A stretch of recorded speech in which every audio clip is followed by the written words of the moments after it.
Começando mais um episódio do nosso podcast. Hoje nós estamos aqui com a doutora Natália Cristina Ribeiro, médica oftalmologista, e nós vamos trazer diversos conteúdos importantes para você que é papai e mamãe sobre a saúde ocular do seu filho. Doutora, seja muito bem-vinda ao nosso podcast, é um prazer ter você aqui. Muito prazer, bom dia a todos, bom dia Rodrigo, né? Estou muito feliz em estar aqui com vocês, poder compartilhar um pouquinho, né, da minha experiência, da minha, né, formação, da minha rotina também, né? Uhum. Até porque, assim, é a primeira vez que nós estamos trazendo para o nosso podcast o seu assunto, então tudo que se for falado aqui vai ser novidade. Sim, fico muito grata, né? Espero contribuir, né, para a revista, né, e para toda a população. Maravilha. Doutora, para a gente começar, Uhum. você tem essa carinha de novinha, mas você já tem um currículo bem extenso. Isso. Uhum. Fala para nós um pouquinho, que eu acho que é importante, até Sim. mesmo para trazer, porque eu acredito que muitas vezes quando os profissionais hoje têm um rostinho mais novinho, Sim. às vezes as pessoas falam assim, mas não tem aquela experiência, aí que elas se enganam, né? Você traz um currículo bem extenso. Fala para nós um pouquinho. Isso, eu estou com 39 anos de idade, né? Eu me formei médica pela Faculdade de Medicina de Catanduva, né? Tá. FAMECA, em 2011. Depois me formei oftalmologista pelo Hospital de Olhos Redentora, aqui em São José do Rio Preto mesmo, né? Em 2016.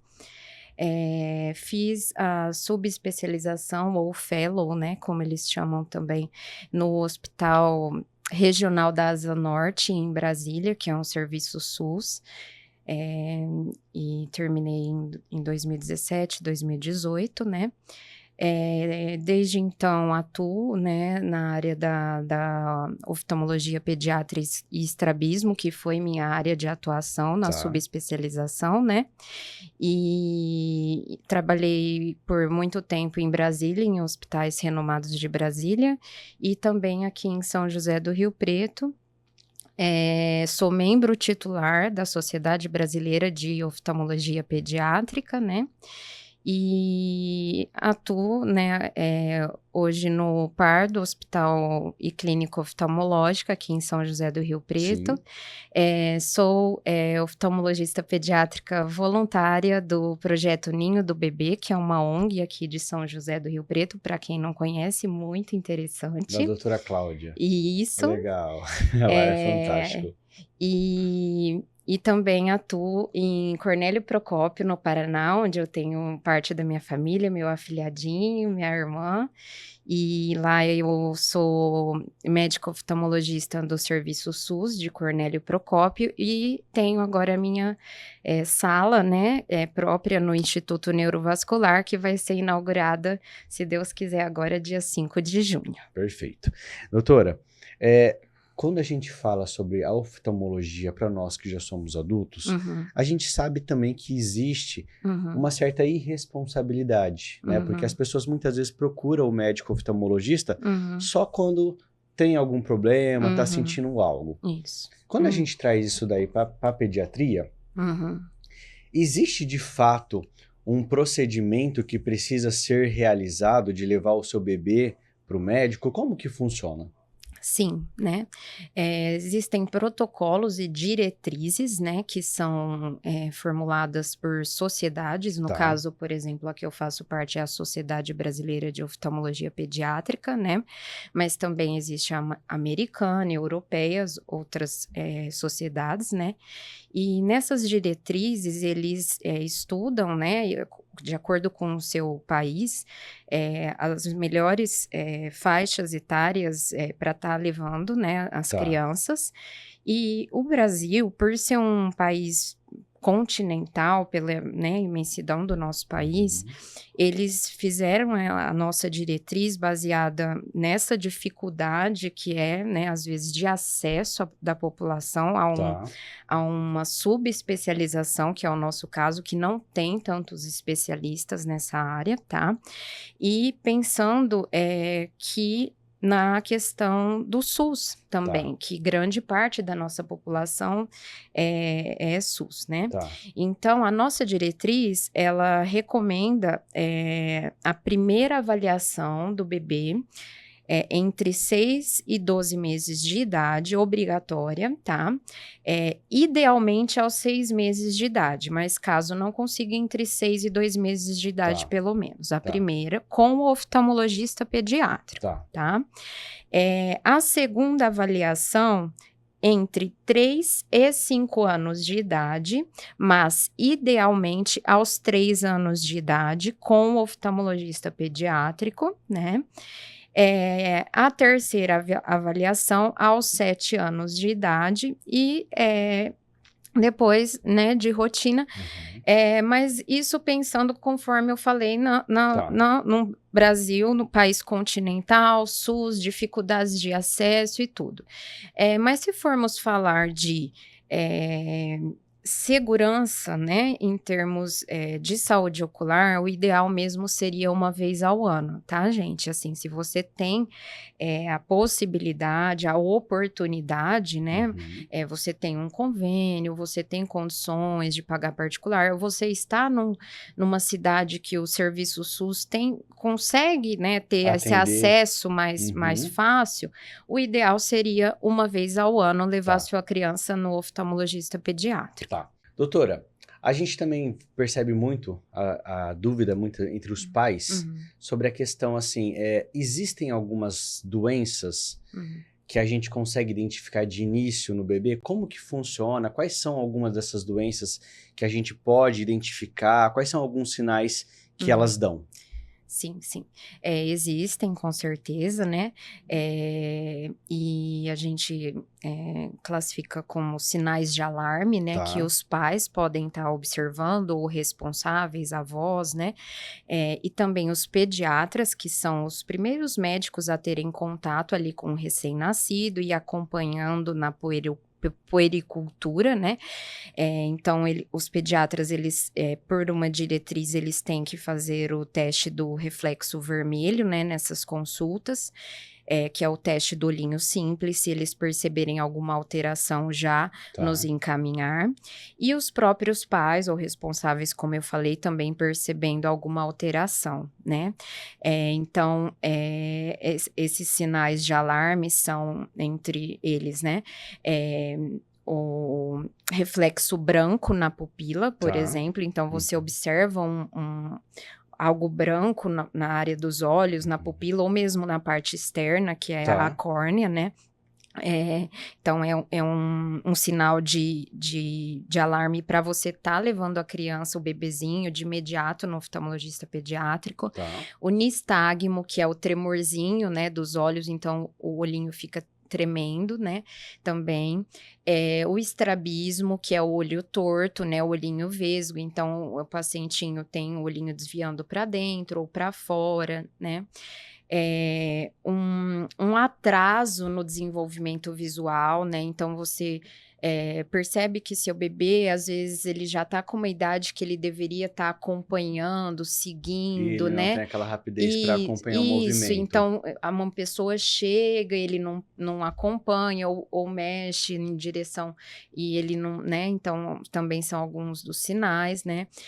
Lacrimejamento, tá, o bebezinho não pode ficar lacrimejando, é um sinal também né, que precisa passar por consulta oftalmológica, oftalmologista pediátrico de imediato.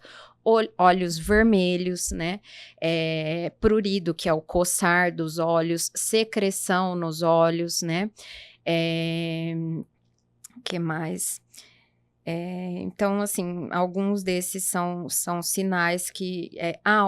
os olhos com tamanhos anormais, né? Ou muito grandes ou muito pequenos, né? Então, ou assimétricos, muito diferente do outro. Então, algumas alterações, assim, mais importantes. Nesses casos, é sempre, na maioria das vezes, vai ser o pediatra que vai observar primeiramente, para depois poder ter um encaminhamento? Na maioria das vezes são os pediatras, mas também os próprios pais, tá? Já peguei muitos casos, às vezes, do pediatra não perceber e o pai perceber e ficar e falar. Ou às vezes passou em algum médico e o médico achou que tá, mas o pai insiste, fala, não tá, não tô. Então, assim, os pais, eles são, né? Então, assim, é muito variável isso, né? Tem alguns casos que são realmente os pediatras, tem outros ou também neuropediatras, que hoje está acontecendo muito já isso em crianças um pouco maiores, talvez, né? Porque está tendo muita essa interconsulta da neuropediatria com a gente, né? Então, são esses casos. E, assim, histórias familiares de doenças oculares, né? Tudo isso, entre outros, assim. Você falou sobre isso, eu acho super interessante até mesmo trazer uma pergunta. Existem doenças oculares que acaba sendo genético, que aí aquele bebê, às vezes, precisa se ter uma atenção um pouco maior? Sim, com certeza, tá? Existem, sim, muitas doenças genéticas hereditárias, né? Tanto é que na nossa consulta uma das perguntas são relacionadas a isso, né? Então, é muito importante, né, ter esse conhecimento, perguntar para a família, desde avós, tios, né, assim, pais, então, assim, principalmente parentes de primeiro grau, né, mas tem influência sim, tá? E no caso, se houver, né, fazendo essa prevenção, esse acompanhamento, dá de fato para conseguir, às vezes, retardar essa doença ou ela se tornar até mesmo inexistente? Então, hoje se fala muito, não sei se vocês já ouviram falar em epigenética, né? É uma área que você estuda a questão da influência ambiental e de como você cuida também do seu próprio corpo em relação à manifestação dessas doenças, né? Então, você tem a genética, você às vezes tem o gene para aquela doença, mas você, ao longo da sua vida, pode não manifestar, tá? E isso vai ser condicionado por alguns fatores, então, como alimentação, exercício físico, ambientes menos poluídos, tabagismo, menor contato, né, com alérgenos ou outras coisas, dependendo de cada caso, de cada doença, né? Mas, infelizmente, existem doenças que não são condicionadas a isso, às vezes elas vão manifestar de qualquer forma. Então, assim, cada caso é um caso, né? A gente fala que na medicina, como no amor, nem nunca, nem sempre, porque existem, as pessoas são únicas, cada caso é individualizado, cada paciente é único, né? Então, assim, isso acontece. Maravilha. Doutora, você também é uma pessoa que sempre gosta de se atualizar, né? Sim. Recentemente você participou de um congresso. Isso. Conta para nós, o que você, na verdade, pode contar para nós sobre novidades, o que está por vir, tecnologias, porque a gente vive também a grande era da inteligência artificial, a medicina se reinventando cada vez mais. O que você pode trazer de novidades para nós? Eu estive no congresso, né, o 8º congresso da Sociedade Brasileira de Oftalmologia Pediátrica e do Centro Brasileiro de Estrabismo, que são duas sociedades que estão sempre assim caminhando lado a lado por terem assuntos, temas afins, né? E eu gosto muito de me atualizar porque a medicina, ela se baseia nisso, né? A ciência, ela está em constante transformação, pesquisas o tempo todo, né? E a gente precisa estar estudando e se atualizando, né? Então, assim, no congresso, alguns temas, eles são temas, assim, praticamente fixos, vamos dizer, que são patologias e que são, assim, que mais a gente que mais no nosso dia a dia a gente acaba buscando mais. Tendo, né, assim, na nossa rotina. E também outras diversas, atípicas, né, até para a gente ver casos diferentes, né? Então, assim, na área da oftalmologia pediátrica, estrabismo, as básicas, assim, são muito falados da ambliopia, né? Que é o olhinho preguiçoso, né? Então, assim, da importância, né, do diagnóstico desde novinho, quanto antes melhor, porque nós temos a visão, ela tá muito relacionada à parte cerebral, né? Então, assim, a gente tem a parte córtico-visual cerebral, né? Assim, cortical, que é a parte do cérebro relacionado com a parte visual, tudo muito interligado, né? Uhum. Então, a ambliopia, que é o olhinho preguiçoso, por exemplo, ela está muito relacionado a essa parte, e quanto mais jovem, maior a neuroplasticidade, né? Que é a capacidade do cérebro estar se desenvolvendo, aprendendo, né? Então, assim, o tratamento, quanto mais novo, quanto, né, menor a idade, ele tem melhores resultados, né? Não é que não vá ter resultado depois, vai, mas pode demorar mais e às vezes um resultado menor do que se menos iniciar. eficiente ali Isso. do que se tivesse Então, começado. assim, sempre a importância, né, gente, levar os seus filhos na consulta com o oftalmologista pediátrico, porque desde o início mesmo, que acontece? Os pais, as crianças, às vezes, eles não percebem que estão com alguma alteração, alguma patologia, né? Quantas vezes eu atendi consultas de rotina que foram ou por, né, realmente pela diretriz que precisa ter o acompanhamento e não tinha queixas e estava tudo bem, e tinha alteração, e tinha às vezes algo grave, né? Então, assim, a importância realmente, né? Outro tema muito falado é sobre um erro refracional, que é um tipo de grau, que é a miopia, né? Que tem se tornado cada vez mais precoce e apresentando nas crianças mais cedo, relacionados principalmente ao uso de telas eletrônicos de perto, celular, tá? E relacionados a ficar muito tempo em ambiente fechado, tá? Então, assim, a importância das crianças terem pelo menos 2 horas de atividade ao ar livre, com a presença da luz do sol e restrição de telas, né, de acordo com a idade, o período de tempo por idade, né? Acredito que muitos pais antes de você continuar, doutora, acredito que muitos pais te fazem essa pergunta. Doutora, mais ou menos, tem uma estimativa de quanto tempo eu deixo por idade? As telas? Assim, a diretriz também fala, né, antes dos 2 anos de idade, pelo protocolo seria 0 de telas, tá? Isso inclui qualquer tela, televisão, celular, tablet, computador. Então, antes dos 2 anos de idade, 0. Entre 2 a 5 anos de idade, aproximadamente 30 minutos de tela, tá? 5 a 7, 8 anos, aproximadamente 40 a 1 hora no máximo de tela, né? Aí 10, 12 anos de idade, 1 hora e meia de tela, e aí 13, 14, 15, no máximo também 2 horas de tela. E assim, é muito extrapolado esse tempo entre as crianças e famílias, né? É uma questão que a gente conversa muito no consultório. Eu tento, assim, conscientizar não só a criança como a família, porque eu falo que nós, oftalmologistas pediátricos, até eu acho que qualquer subespecialista pediátrico ou pediatras, eles não tratam só a criança, eles tratam a família, tá? Porque a nossa abordagem, ela é familiar, então eu tenho que conscientizar a criança. Até porque você precisa do apoio da família. Isso.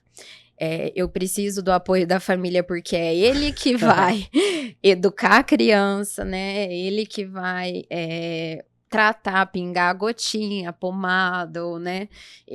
Ou o adolescente, no caso, né? Porque os adolescentes também, a gente cuida deles, também faz parte da oftalmologia pediátrica, tá? Até que idade, mais ou menos? A gente considera 0 a 18 anos de idade, tá? E você teve casos, ou tem casos de que aquela pessoa chegou aos 18 anos, mas quer continuar com você, quer Oh, continuar. sim, sim. Porque até é legal, porque assim, você tem todo o histórico daquela Sim, pessoa, né? claro, sim, tenho sim.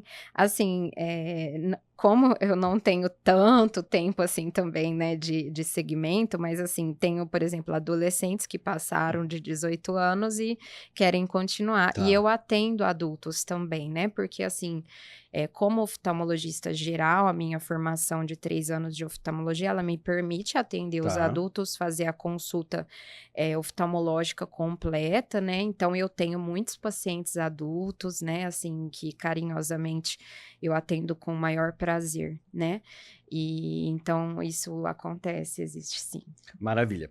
Tiveram muitas pessoas que mandaram perguntas Ah, sim. querendo Uhum, saber sobre alguns assuntos, mas antes da gente entrar, tem uma curiosidade que eu tenho, uhum, que é conhecer um pouquinho sobre essa questão da anatomia dos olhos. sim. Explica para nós um pouquinho, doutora. É, existe algumas confusões, né, quando às vezes vai na consulta e a gente fala, às vezes a pessoa fala, se eu coçar os olhos eu vou descolar a retina, né, doutora? Se eu fizer isso é a córnea. Então, às vezes as pessoas confundem mesmo com as partes dos olhos, né? Sim, Então, assim, geralmente a gente tem um modelinho de olho no consultório e aí conforme eu vou explicando o que está acontecendo, eu você vou vai mostrando. mostrando, né? Uhum.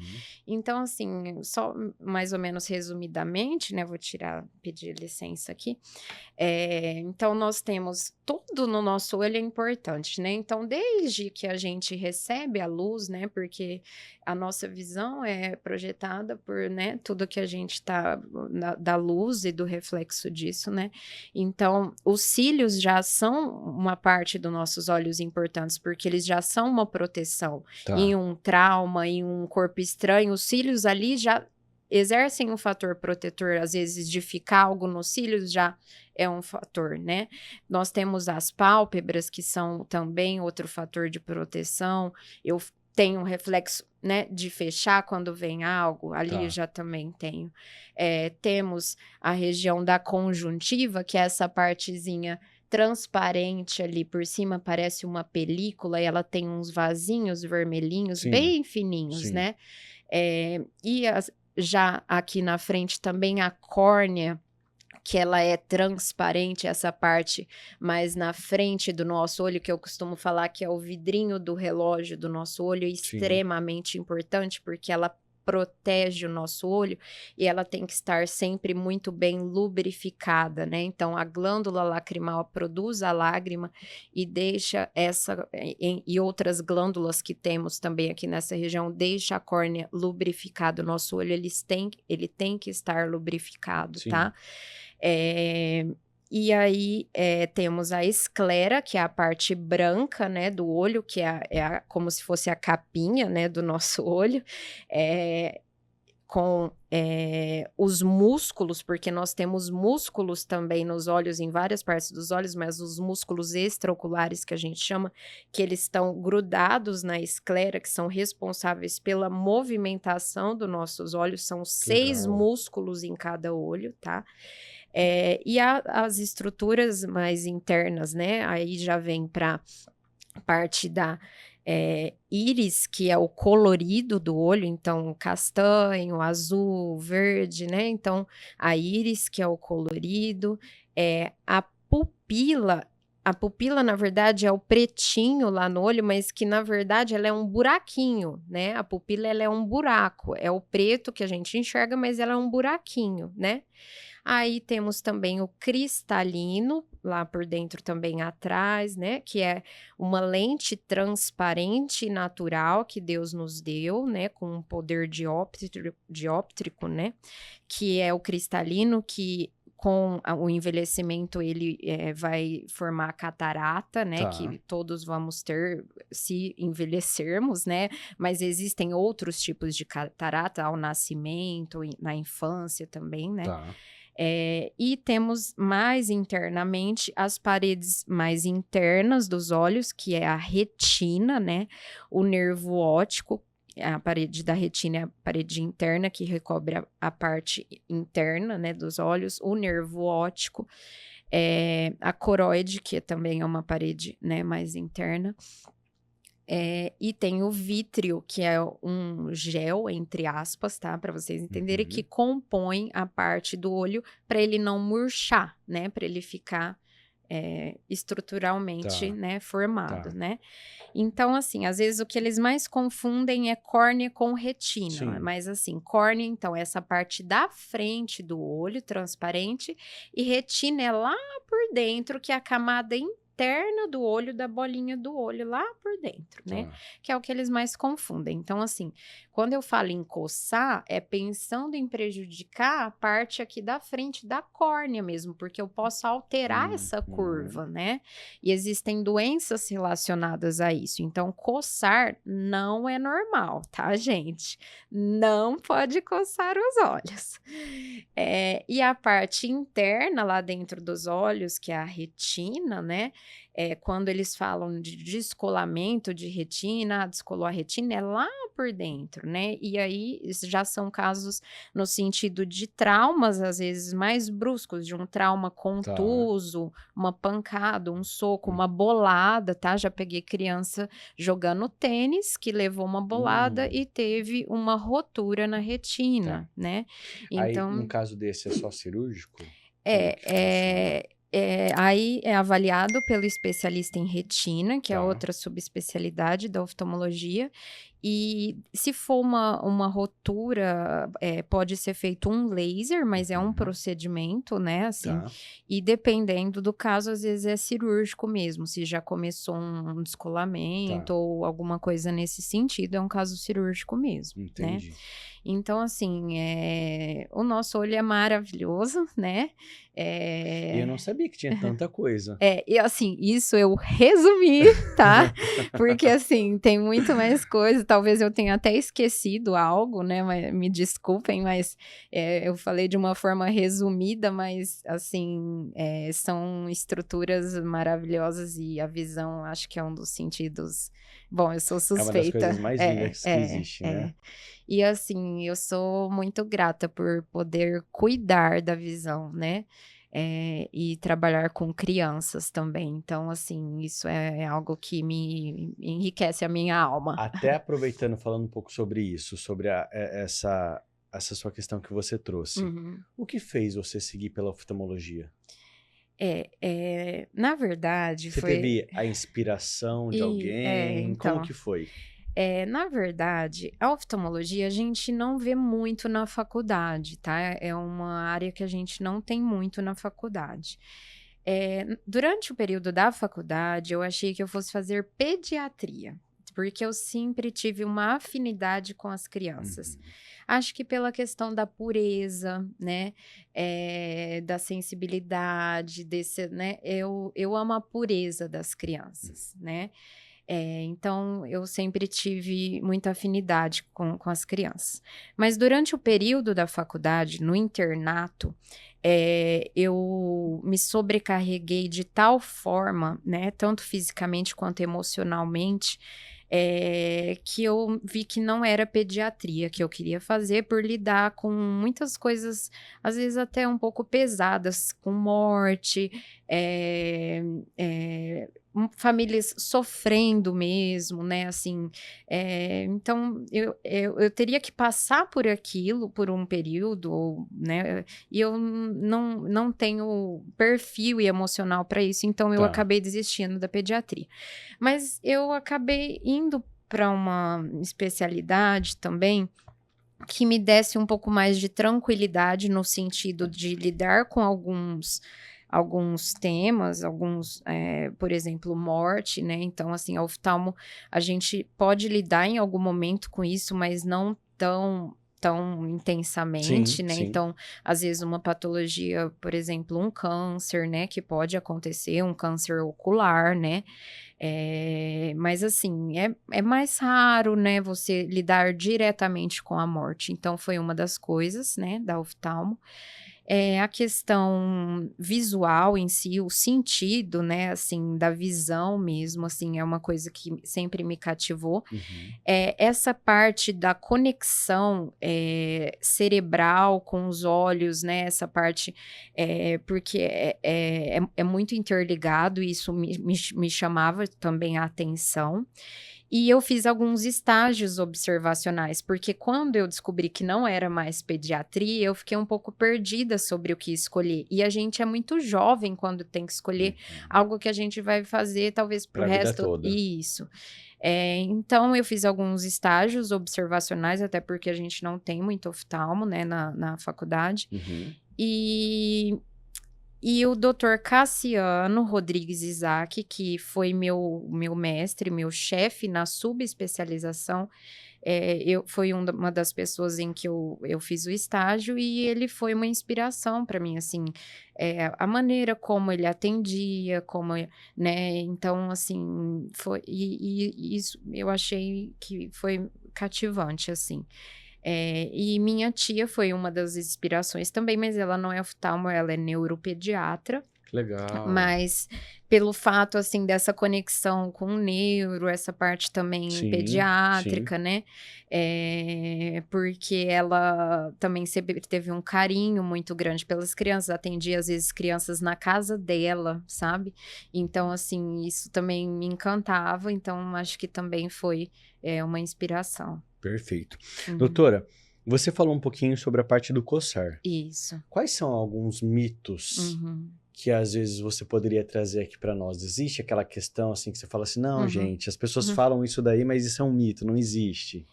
A questão do mito é que, não sei, assim, às vezes tem pacientes que chegam e falam, ele coça só na hora de dormir, ou ele coça na hora que ele tá cansado, né?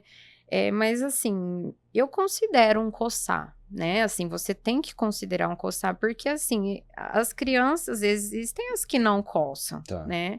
Então, assim, mesmo coçar, tá coçando na hora de dormir, tá coçando na hora que tá irritado, tal. Mas assim, é um coçar e você tem que considerar aquela queixa, né? Então, eu considero e examino, claro, eu vejo se aquilo tá se justificando pelo Tá. exame também, né? E vai trazer prejuízos, Tá, né? Então, sim, eu preciso cuidar. sim. Até porque, assim, precisa se investigar o que está acontecendo, né? Isso, Às vezes está isso. assistindo uma TV e não poderia. Isso. Por quê? O que acontece? O nosso olho, como eu falei, ele tem que manter-se lubrificado, né? Uhum. E a lágrima, ela pode evaporar mais rápido, por exemplo, as telas nesse sentido, elas contribuem para isso, porque inconscientemente nós ficamos mais tempo sem piscar, porque a gente fica Vidrado ali na vidrado tela. na tela, né?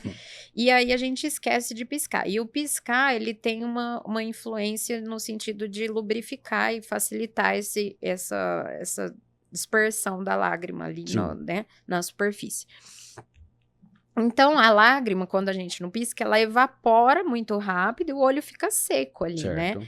Então, isso gera um desconforto, pode piorar a sensação da vontade de coçar, tá?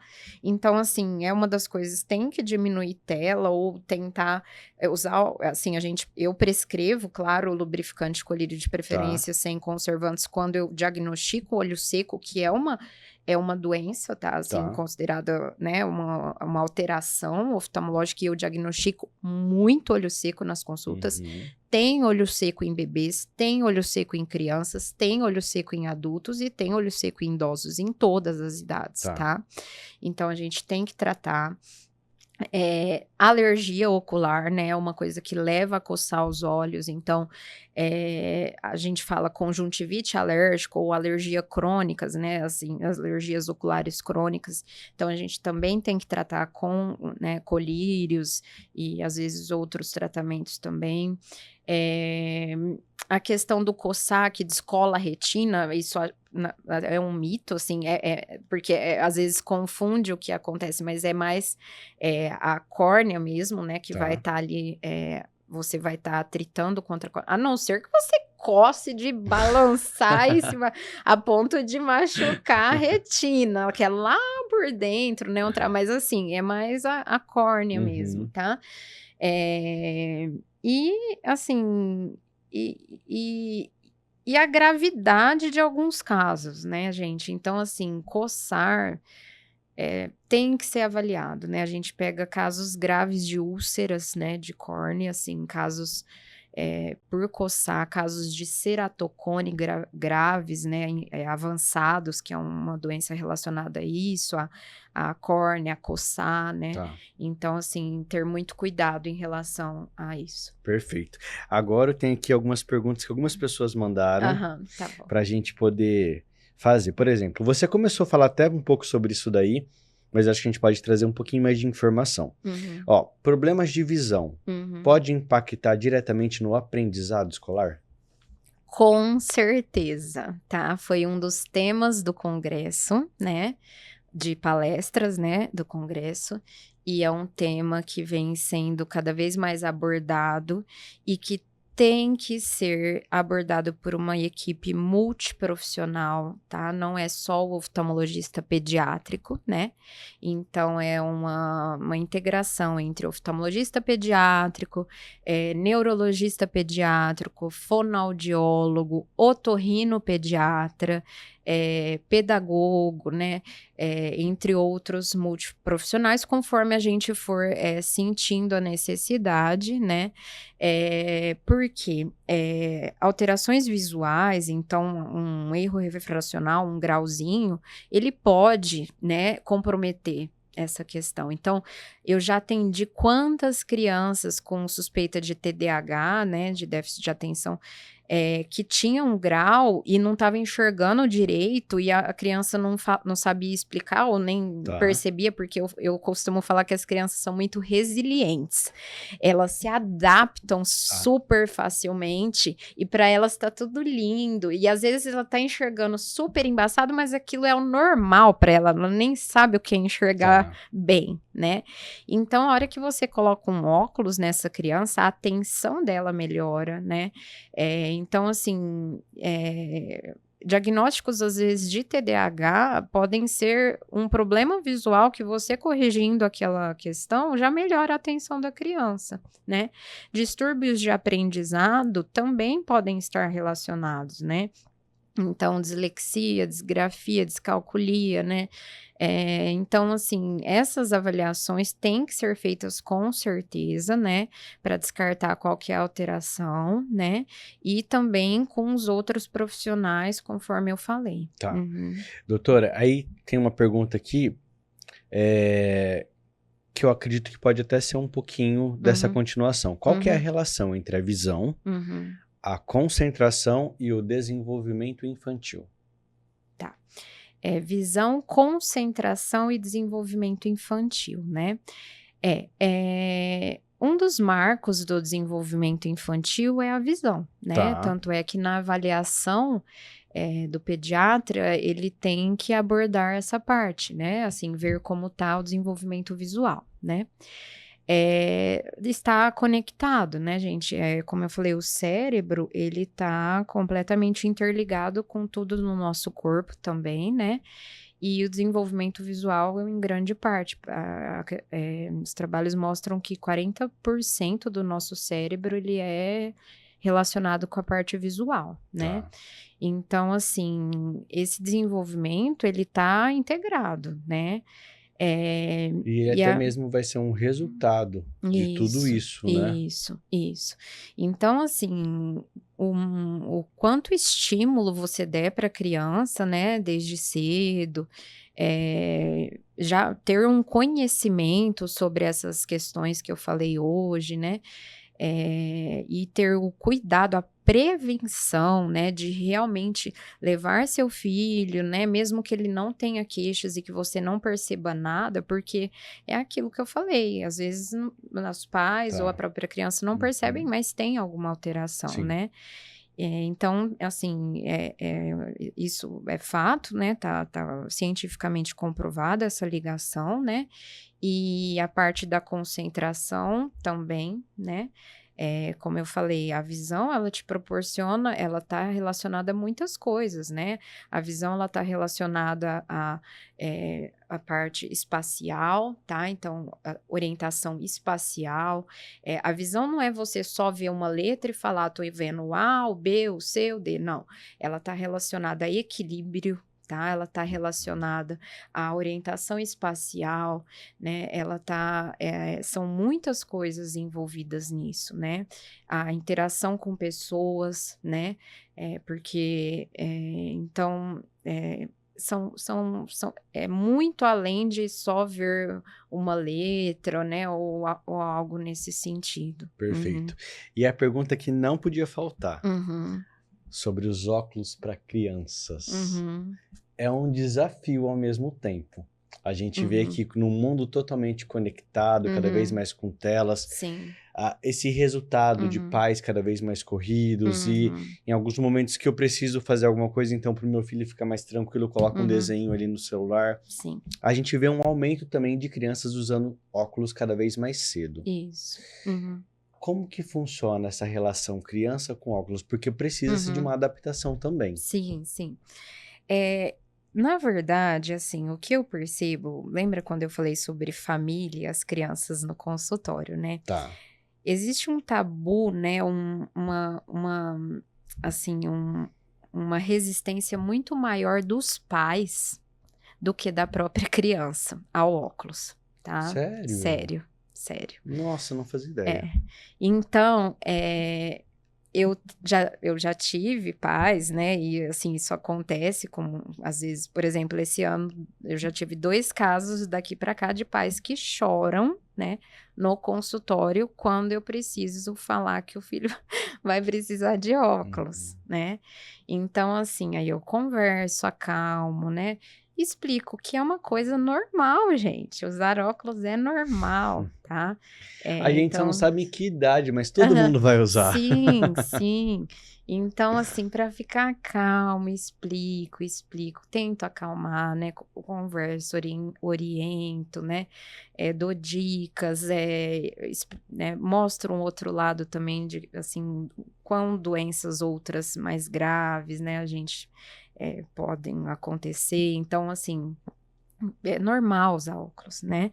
Então, aí oriento sobre armações. Hoje em dia tem, né, um leque de possibilidades, né? Coloridas, emborrachadas, peça única que faz assim e não quebra, né? Com um elastiquinho, sem elastiquinho. Então, assim, procuro ter personagens. Algumas vezes coloco personagens com óculos na mesa, né? Da Disney, por exemplo, a Mirabel do Encanto que usa óculos, Harry Potter que usa óculos, então tem até um outro desenho também que ele usa um tampãozinho para aqueles que usam tampão, o Alvin do Alvin e os Esquilos.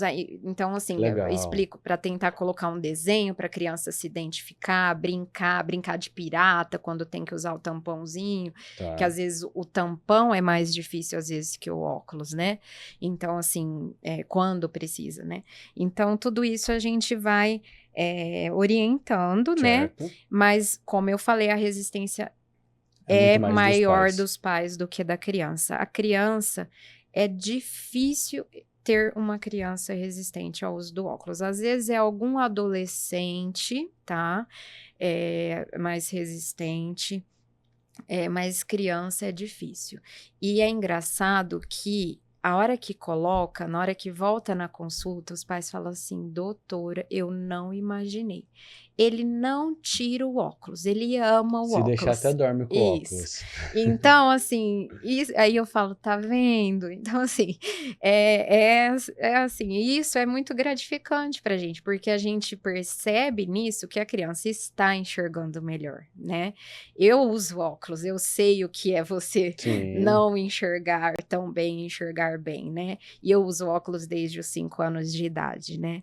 Então, assim, e eu fiz tudo na minha vida de óculos. Eu sou uma amante dos esportes, né? Eu fui criada no meio dos esportes. Meu pai era atleta profissional e eu sempre fiz tudo de óculos, né? Joguei várias coisas de óculos. Então, assim, são infinitas possibilidades. perfeito. Doutora, para a gente finalizar, eu queria Uhum. que você deixasse uma mensagem para os pais sobre essa importância, essa conscientização de realmente ter essa prevenção com seus filhos, Isso. estar atento aos sinais.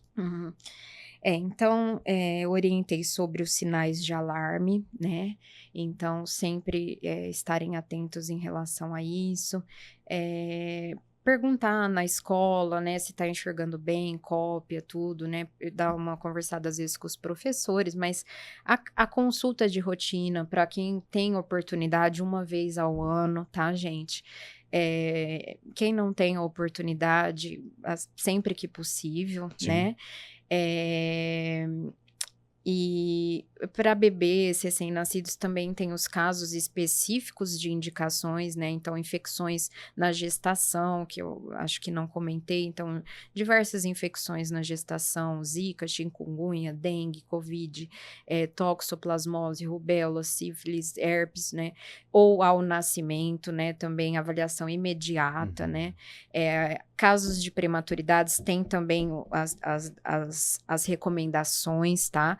Então, procurarem, eu não vou, assim, Tá. falar muito sobre, porque senão eu vou me alongar, mas casos de prematuridade, existem as indicações, né, de cada caso, tá? Então, procurem saber sobre. Entre os sinais de alarme que eu já citei, Sim. né, e as diretrizes, né, da Sociedade Brasileira de Oftalmologia Pediátrica, 6 meses primeira consulta, ou no máximo entre 6 e 12 meses, 3 a 5 anos, segunda consulta, idealmente aos 3 anos, isso pensando em Brasil, né, Tá. geral, mas como eu falei também, quem puder uma vez por ano. Praticamente isso, assim, estar atentos, conscientização sobre a questão das telas, a Sim. questão das crianças cada vez mais precocemente usando óculos, muito tem sido relacionado a isso, porque tem relação com a chegada da miopia mais rápido, que é um tipo de grau, tá? Então, diminuir as telas, ver certinho o tempo para cada faixa etária. A atividade ao ar livre, gente, como isso é importante, né? Então, 2 horas de atividade ao ar livre com a presença ainda da luz solar, porque a luz solar, olhar para o horizonte, que é o importante, né? São, assim, recomendações, né? E os tratamentos, quando indicados, fazer corretamente. Alguns pais têm dó, outros pais esquecem, outros pais, né? Então, cada um tem, claro, seus motivos, mas, assim, é importante fazer o tratamento corretamente, né? Porque na criança, muitas vezes, ela não vai conseguir fazer sozinha. Tá. Então, são os pais que vão fazer por ela, ou responsáveis, né?